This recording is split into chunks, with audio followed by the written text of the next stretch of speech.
سورہ نساء آیت نمبر 58۔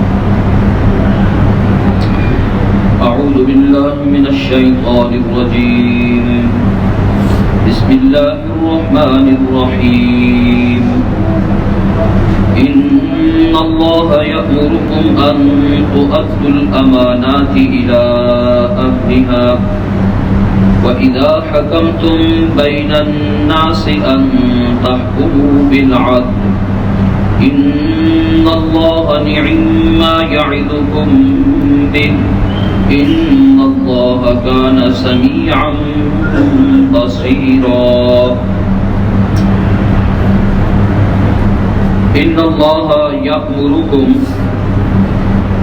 بے شک اللہ تبارک و تعالی حکم دیتا ہے تم کو، ان تؤدوا الامانات،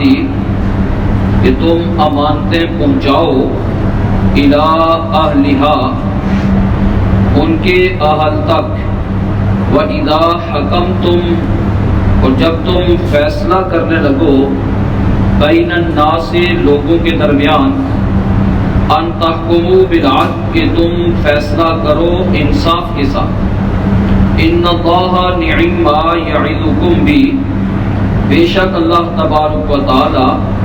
اچھی بات کی تم کو نصیحت کرتا ہے، ان اللہ کان سمیعا بصیرا، بے شک اللہ تبارک و تعالی سننے والا ہے تمام باتوں کو، بصیراً تمام افعال کو دیکھنے والا ہے۔ ان اللہ یأمرکم، بلا شبہ اللہ تبارک و تعالی تم کو حکم دیتا ہے، ان تؤدوا الامانات، کہ تم پہنچاؤ امانتیں الی اہلہا، ان کے اہل تک، وَإِذَا حَكَمْتُمْ بَيْنَ النَّاسِ، اور جب تم فیصلہ کرنے لگو لوگوں کے درمیان، ان تحکموا بالعدل، کہ تم فیصلہ کرو انصاف کے ساتھ، ان اللہ نعما یعظکم بہ، بے شک اللہ تبارک و تعالی اچھی بات کی نصیحت کرتا ہے تم کو، ان اللہ کان سمیعا بصیرا، بے شک اللہ تبارک و تعالی سننے والا ہے دیکھنے والا ہے۔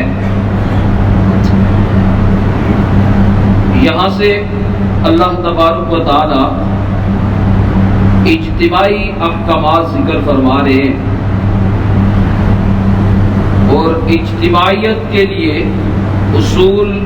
قواعد و ضوابط بیان فرما رہے ہیں۔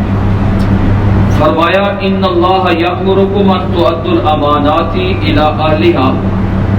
کہ اللہ تبارک و تعالی تم سب کو یہ حکم دیتا ہے کہ امانت جو ہے وہ اہل امانت تک پہنچاؤ، مطلب جس کے پاس کسی کا کوئی بھی حق ہے، کوئی بھی امانت ہے، تو وہ متعلقہ شخص تک جس کی وہ چیز ہے وہاں تک پہنچا دے۔ میرے ذمے جتنے حقوق ہیں میں ان کی ادائیگی کروں، جس کے ذمے جس کا جو حق ہے،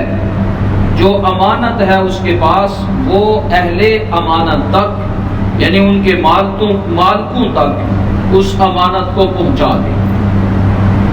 اور دوسرا اجتماعی حکم یہ ارشاد فرمایا کہ جب لوگوں کے درمیان فیصلہ کرنے لگو تو انصاف کے ساتھ فیصلہ کرو۔ ظاہری نظر میں دونوں کے دونوں حکم امراء اور حکماء کے متعلق رکھتے ہیں، کہ جو مناصب حکومت پر براجمان شخصیات ہیں ان کو یہ حکم دیا جا رہا ہے۔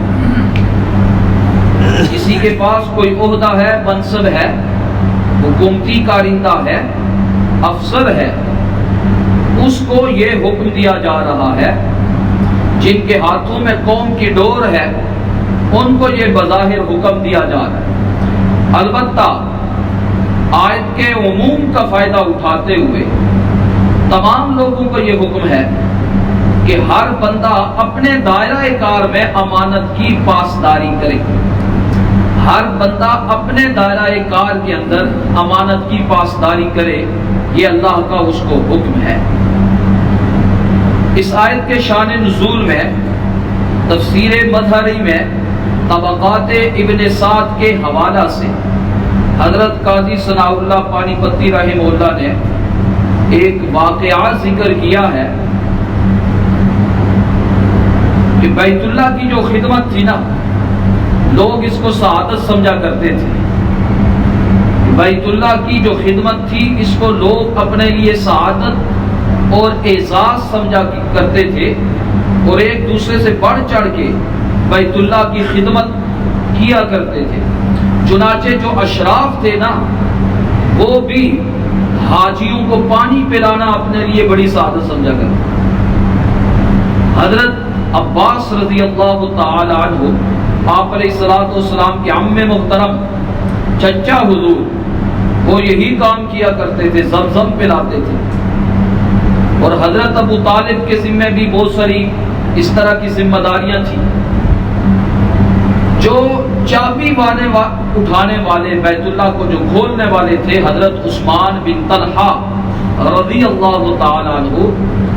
وہ بیت اللہ کی چابی ان کے پاس ہوا کرتی تھی۔ چنانچہ خود ارشاد فرماتے ہیں کہ زمانہ جاہلیت میں ہم پیر اور جمعرات 2 دن بیت اللہ کو کھولا کرتے تھے۔ زائرین ادھر ادھر سے آتے، آ کر کے اپنی تمنائیں مرادیں وہاں رکھتے، اور پھر جو گروہ زمزم پلانے پر معمور ہوتا تھا وہ پلاتا تھا، جس کی جو خدمت ہوتی تھی سعادت سمجھتے ہوئے وہ کیا کرتا تھا۔ کہتے ہیں اسی دوران ہجرت سے پہلے حضور علیہ الصلوۃ والسلام آگے، جس دن بیت اللہ کو کھولا گیا تو آپ علیہ الصلوۃ والسلام اپنے چند ساتھیوں سمیت آگے۔ تو جب بیت اللہ کے پاس پہنچے تو کہتے ہیں میں نے بہت سخت سست الفاظ ان کو کہہ دیے کہ آپ کہاں سے اٹھ کے آگے، آپ نے دین میں یہ کیا وہ کیا، اس طرح کی باتیں کی۔ تو آپ علیہ الصلوۃ والسلام نے بڑے حوصلے کے ساتھ تمام باتیں سماعت فرمائی، اور اس کے بعد کہا عثمان ابھی تو بڑی باتیں کرتے ہو، ایک دن یہ چابی کا گچھا میرے پاس ہو، ایک دن وہ آئے گا کہ یہ چابی کا گچھا میرے ہاتھ میں ہوگا، اور پھر مجھے پورا اختیار ہوگا کہ میں یہ کس کے سپرد کر دوں۔ کہتے وہ تو آپ علیہ الصلوۃ والسلام نے یہ بات کہہ دی اور خود اندر چلے گئے۔ ابھی عثمان بن طلحہ ایمان والے نہیں ہیں، یعنی ایمان نہیں لائے تھے، یہ اس وقت کی بات۔ کہتے جب آپ علیہ الصلوۃ والسلام اندر چلے گئے تو ویسے میرے دل میں ایک کھٹکا پیدا ہوا، یہ جو کچھ کہہ رہے ہیں نا یہ صحیح کہہ رہے ہیں، یہ جو کچھ کہہ رہے ہیں یہ ایک نہ ایک دن ہو کر کے رہے گا۔ کبھی کبھی ایسے ہوتا ہے کہ کوئی آدمی آپ سے کوئی بات کہہ دے نا تو دل میں اتر جاتی ہے، شرح صدر جس کو کہتے ہیں، کہ سینے میں وہ ایک بات لگ جاتی ہے کہ ہوگا، ایسے ہونا۔ تو کہتے ہیں میں نے دل میں سوچ لیا کہ میں ایمان قبول کر لوں، لیکن جب قوم کے پاس گیا اپنا ارادہ ظاہر کیا تو قوم کے تیور بدلے ہوئے نظر آئے، تو حوصلہ نہیں ہوا کہ جا کر کے آگے بڑھ کر کے ایمان لاتا۔ خیر سال ہا سال گزر گئے، ہجرت ہوئی، ہجرت کے بعد آپ علیہ الصلوۃ والسلام نے مکہ جب فتح کر لیا، اب مکہ فتح کر لینے کے بعد آپ علیہ الصلوۃ والسلام نے کہا لاؤ بھائی چابی دے دو، تو میں نے چابی رکھ دی، یا ایک روایت کے مطابق چابی لے کر کے نا کعبہ کی چھت پہ چڑھ گئے۔ تو حضرت علی المرتضیٰ رضی اللہ تعالی عنہ سے آپ علیہ الصلوۃ والسلام نے فرمایا جاؤ لے کر کے آؤ۔ تو حضرت علی المرتضیٰ رضی اللہ تعالی عنہ اوپر گئے اور جا کر کے چابیاں لے کر کے نا آپ علیہ الصلوۃ والسلام کے ہاتھ پہ رکھ دی۔ تو آپ علیہ الصلوۃ والسلام کے پاس اب کعبۃ اللہ کی چابیاں ہیں، اور آپ علیہ الصلوۃ والسلام کے ہاتھ میں جب یہ آ گئی تو آپ نے فرمایا چلو بھائی عثمان بن طلحہ کو بلاؤ۔ جب حضرت عثمان بن طلحہ آ گئے نا تو آپ علیہ الصلوۃ والسلام نے کہا یہ لو یہ چابیاں تمہارے حوالے، آج کے بعد یہ تمہارے خاندان میں رہیں گی، کوئی آدمی اگر تمہارے ہاتھ سے یہ لے گا تو وہ ظالم شمار ہوگا، اور آج بھی اسی خاندان کے پاس وہ چابی موجود ہے۔ اب چابی ان کو دے دی نا تو وہ یہ چابی لے کر کے خوشی خوشی کہتے ہیں جب میں چل پڑا تو آپ علیہ الصلوۃ والسلام نے پیچھے سے آواز دی عثمان بات سنو۔ تو جب میں واپس گیا تو کہا وہ بات یاد ہے جو میں نے کہی تھی، آج سے 10 سال 8 سال پہلے جو بات کہی تھی وہ یاد ہے؟ تو کہتے ہیں فوراً میرے ذہن میں وہ بات آئی تو میں نے اسی وقت کلمہ پڑھا اور مسلمان ہو گیا۔ حضرت عمر رضی اللہ تعالیٰ عنہ ارشاد فرماتے ہیں کہ یہ آیت کریمہ جو ان اللہ یأمرکم ان تؤدوا الامانات الی اہلہا، یہ پہلی بار آپ علیہ الصلوۃ والسلام کے زبان سے ہم نے سنی۔ اسی وقت گویا جوف کعبہ کے درمیان آپ کھڑے تھے اور اسی دوران یہ آیت کریمہ نازل ہوئی اور آپ علیہ الصلوۃ والسلام نے آ کر کے پڑھی ادھر۔ جب یہ چابی دے دی نا تو ساتھ میں یہ پڑھا۔ اور حضرت عثمان بن طلحہ رضی اللہ تعالیٰ عنہ جب چابی دے رہے تھے نا تو انہوں نے کہا یہ لیجئے جی، یہ آج تک تو میرے پاس ہے تھی، یہ آپ کو دیتا ہوں بطور امانت کے، بطور امانت کے۔ آپ علیہ الصلوۃ والسلام کو دیتے وقت یہ جملہ انہوں نے کہہ دیا تو اللہ تبارک و تعالیٰ نے حکم دے دیا کہ ظاہری علامت امانت کی بھی پاسداری کیجیے کہ اس آدمی نے دیتے ہوئے، حالانکہ یہ ظاہر نظر میں تو یہ کوئی امانت نہیں تھی، کیونکہ اختیار جب سلطنت آپ علیہ الصلوۃ والسلام کو حاصل ہو گئی، مکہ فتح ہو گیا، حکومت آپ کے پاس، تو چابیاں تو آپ ہی کا حق بنتی تھی، لیکن انہوں نے یہ جملہ کہہ دیا، یہ ظاہری جو صورت تھی نا امانت کی، اس کی بھی اللہ نے پاسداری فرمائی اور کہا امانت اس کے اہل تک ادا کر دو، پہنچا دو۔ تو آپ علیہ الصلوۃ والسلام نے حضرت علی المرتضیٰ نے مانگی چابی، یا رسول اللہ ہمیں دے دیجئے۔ حضرت عباس نے مانگی چابی، ہمیں دے دیجئے، کیونکہ بیت اللہ کی خدمت ہر ایک آدمی سعادت سمجھتا تھا۔ تو آپ علیہ الصلوۃ والسلام نے ان کی یہ فرمائش رد فرماتے ہوئے حضرت عثمان بن طلحہ کے ہاتھ میں رکھی اور یہ آیت مبارکہ تلاوت فرمائی، ان اللہ یأمرکم ان تؤدوا الامانات الی اہلہا، کہ بے شک اللہ تبارک و تعالی تم کو حکم دیتا ہے کہ امانتیں ان کے اہل تک پہنچا دو، اور آپ علیہ الصلوۃ والسلام نے چابی ان کے حوالے کر دی۔ تو یہ حکم جو ہے یہ واقعہ تو خاص ہے، لیکن العبرۃ لعموم الالفاظ لا لخصوص السبب، یہ ضابطہ ہے کہ عام طور پر الفاظ کے عموم کا اعتبار کیا جاتا ہے، خصوص سبب کا، اور کوئی شان نزول جو ہے خاص سبب اس کا اعتبار نہیں ہوتا۔ اس لیے یہ سب کو حکم ہے کہ امانتیں ادا کرو۔ اب یہاں لفظ استعمال ہوا اماناتی، امانات، امانت کی جمع ہے، ساری امانتیں ادا کر دو۔ ہم نے اس کا ایک ظاہری سا مفہوم مراد لیا ہوا ہے کہ پڑوسی نے آ کر کے مٹکا رکھوا دیا، یہ لو یہ میری امانت ہے تمہارے پاس، کسی نے کسی کے پاس گھڑی آ کر کے رکھ دی، یہ لو جی میری امانت ہے تمہارے پاس، اور کسی نے مال دیا، یہ مال کی حفاظت کرنا۔ ہم عام طور پر سمجھتے ہیں کہ امانت کیا ہے، صرف یہی ہے، امانت صرف یہی ہے۔ آپ علیہ الصلوۃ والسلام نے وہ چابی پکڑائی، یہ کوئی بظاہر مال نہیں، بظاہر مال نہیں، ایک عہدہ ہے، ایک عہدہ اور منصب تھا جو ان کے حوالے تھا، اور انہوں نے حوالے، ورنہ چابی کی کیا حیثیت، اسے تو کھولنا، ایک عہدہ تھا ان کے پاس۔ تو اس سے ظاہر یہ معلوم یہ ہوا کہ امانت کا جو مفہوم ہے وہ صرف مال کے اور اشیاء کے تحقیقی حد تک نہیں ہے، بلکہ اس کا بڑا وسیع مفہوم ہے۔ آپ علیہ الصلوۃ والسلام نے ارشاد فرمایا المجالس بالامانہ، مجلسیں بھی امانت ہوتی ہیں۔ کیا مطلب؟ مجلس میں کی گئی ساری باتیں دوسرے آدمی کے پاس اس شخص کی کیا ہے، امانت۔ لیکن یہ اس صورت کی بات ہے جب عوامی اجتماع نہ ہو، کہ آپ کسی کے پاس بیٹھے، اب اس مجلس کی جو باتیں ہیں وہاں سے بغیر اس کی اجازت کے باہر اگر نقل کریں گے، یہ امانت میں کیا ہے، خیانت ہے۔ آپ علیہ الصلوۃ والسلام نے ارشاد فرمایا المستشار مؤتمن، المستشار مؤتمن، جس سے مشورہ لیا جاتا ہے وہ بھی امانت دار ہونا چاہیے۔ مشورہ جس سے لیا جائے تو ظاہر ہے آپ کسی آدمی کو کہتے ہیں میں نے دکان شروع کرنی ہے، یہ فلانا کاروبار یہاں شروع کرنا ہے، آپ بتلا دیجئے کہ اس علاقے کی نوعیت کیسی ہے، میں یہ کر لوں، فائدے کی چیز ہے۔ تو آپ سے جو آدمی مشورہ لے رہا ہے تو آپ امانت کے ساتھ اس کو مشورہ دیں، یہ بھی امانت ہے۔ اگر خلاف ہونے کے باوجود بھی آپ سمجھتے ہیں کہ اس میں اس کا نقصان ہے، پھر بھی آپ نے غلط مشورہ دیا، امانت میں آپ نے خیانت کر دی۔ اس لیے امانت کا مفہوم بہت بڑا ہے. اور یہاں اہل حکومت کو خطاب ہو رہا ہے. اے اہل حکومت، اے اہل حکومت، امانتوں کو ان کے اہل تک پہنچا دو. گویا مناصب حکومت، حکومتی عہدے، یہ سارے کے سارے آدمی کے پاس کیا ہے؟ امانت. سارے کے سارے اس کے پاس کیا ہے؟ امانت. کوئی افسر اگر کسی چیز پہ مامور ہے کہ اس نے فلاں فلاں جگہ پہ آدمیوں کو تعیناتی کرنی ہے فلاں فلاں محکمے میں، اور اس کو یہ اختیار دیا گیا، اب اگر وہ نااہل لوگوں کو یہاں بٹھائے گا، آپ علیہ الصلوۃ والسلام کا فرمان ہے جو اس طرح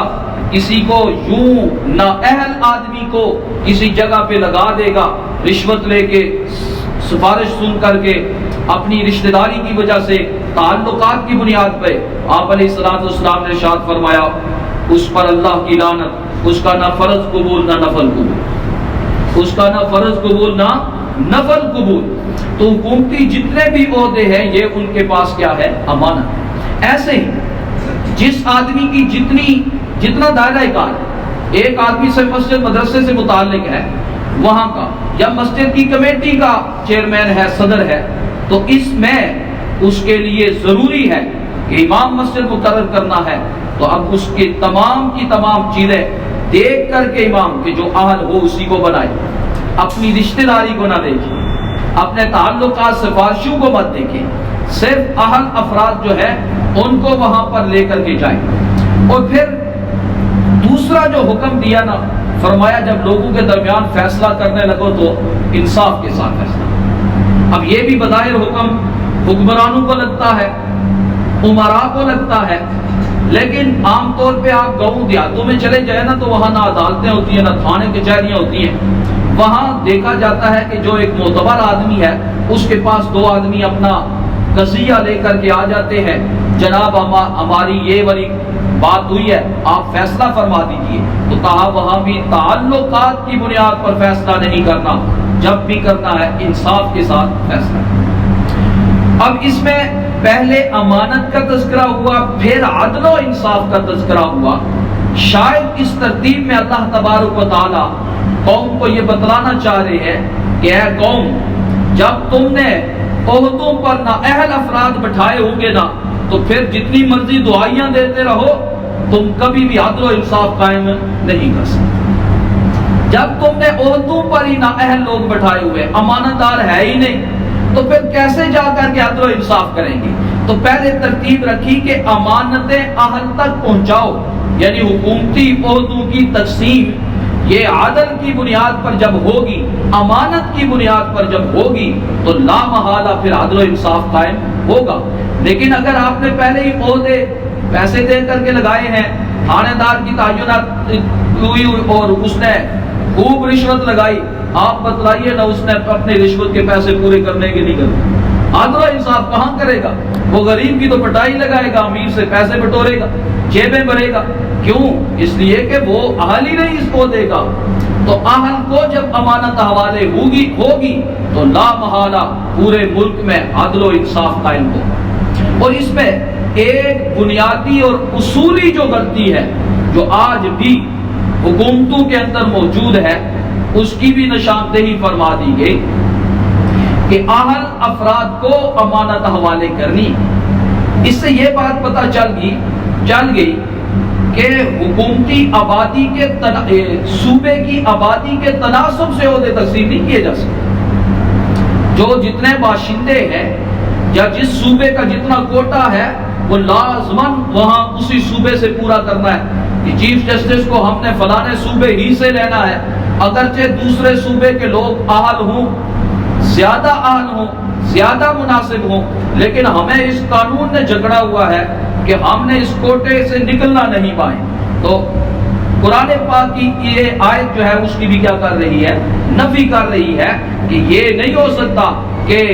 صوبے کے باشندوں کے تناسب سے آپ لوگ عہدے تقسیم کرنا شروع ہو جاؤ، بلکہ عہدہ تقسیم کرنا ہے تو امانت دیانت کی بنیاد پر. اور پھر عہدوں کو جب یہ امانت سے تعبیر کر کے یہ ایک اشارہ بھی اس بات کی طرف کر دیا گیا کہ آدمی کے پاس اگر امانت ہو نا، کسی کی امانت ہے اب ایک فقیر آیا جی مجھے دے دو، ایک یتیم آیا مجھے دے دو، ایک ادھر سے آیا مجھے دے دو، ایک رشتہ دار آیا مجھے دے دو، تو ظاہر سی بات آپ کہیں گے کہ یہ بھائی امانت ہے میرے پاس، کسی کی پڑی ہوئی ہے۔ یہاں جب اٹھا کر کے نہیں دیتے تو ایسے ہی حکومتی عہدہ بھی ایک امانت ہے، یہ بھی نااہل افراد کو نہیں دینا، نااہل افراد کو نہیں دینا۔ تو یہ ایک اجتماعی حکم اللہ تبارک و تعالیٰ نے اس آیت مبارکہ میں نازل فرمایا ہے، اور پھر امانت کی بہت ہی وسیع مفہوم رکھنے والی چیز ہے۔ یہ اب میں نے ایک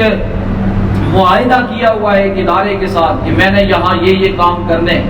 اب ان اوقات کو ان کے حوالے کرنا، یہ وقت میرے پاس امانت ہے، اور اس امانت کو اسی کام میں صرف کرنا یہ ضروری ہوتا ہے۔ لہذا امانت کا مفہوم جو ہے وہ بہت ہی وسیع ہے، اور ہر جگہ یہ پہنچتا ہے، چاہے وہ حکومتی عہدہ ہو یا خاندانی عہدہ ہو یا کسی علاقائی سطح کا کوئی عہدہ ہو، کسی بھی سطح کا ہو، جتنا دائرہ کار ہے اس میں کوشش یہ کرنی ہے کہ بندہ عہدہ اور منصب جس کو دینے لگا ہے وہ پورا کا پورا اہل ہونا چاہیے، نااہل کو حوالے کرنا یہ امانت میں خیانت ہے۔ اور حضرت انس رضی اللہ تعالیٰ عنہ ارشاد فرماتے ہیں کہ پیارے آقا علیہ الصلوۃ والسلام نے ارشاد فرمایا تھا، کہتے ہیں کوئی خطبہ ایسا نہیں ہوتا تھا کلا ما خطب رسول اللہ صلی اللہ علیہ وسلم، بہت کم ہمیں رسول اللہ صلی اللہ علیہ وسلم نے خطاب فرمایا مگر اس میں یہ جملہ لازمی آپ علیہ الصلوۃ والسلام ارشاد فرمایا کرتے تھے، لا ایمان لمن لا امانت لہ، اس آدمی کے ایمان کا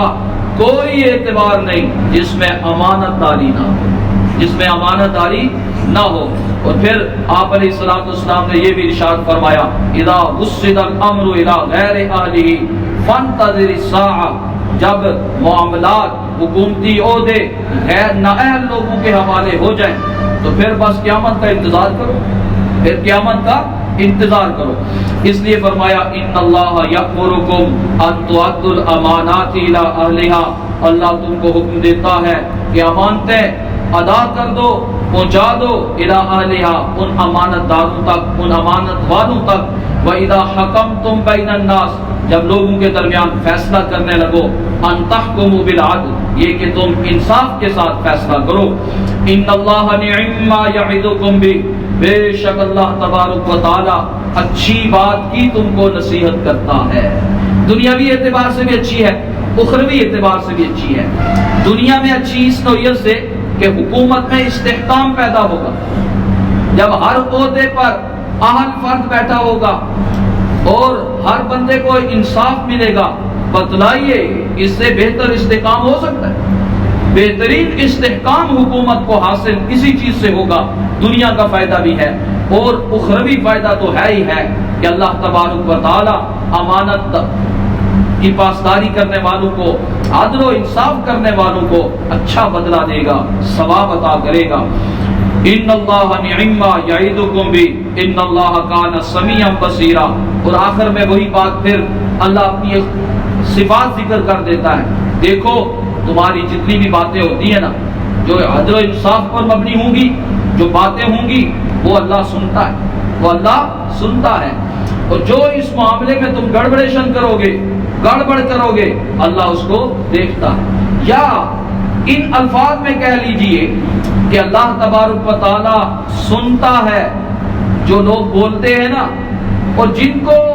بولنے نہیں دیا جاتا، خاموش رہ جاتے ہیں، آواز بند کرا دی جاتی ہے، کہا اللہ دیکھ رہا ہے کہ کس کی آواز چپ کرا دی گیا، کس کو چپ کرا دیا گیا اور اس کو بولنے کا موقع بھی نہیں دیا گیا۔ اللہ ساری حرکات کو پھر دیکھتا بھی ہے کہ کون کس حالت میں ہے، تو پھر اسی کے مطابق اللہ بدلہ دے گا۔ اللہ تبارک و تعالی ان دونوں صفات کو ہمارے اندر پیدا فرما۔ الحمدللہ رب العالمین والعاقبۃ للمتقین والصلاة والسلام علی اشرف الانبیاء والمرسلین۔ اللهم اعنا على ذکرک وشکرک وحسن عبادتک، اللهم اکفنا بحلالک عن حرامک واغننا بفضلک عمن سواک، اللهم انا نسألک علما نافعا وعملا متقبلا ودعاء مستجابا ورزقا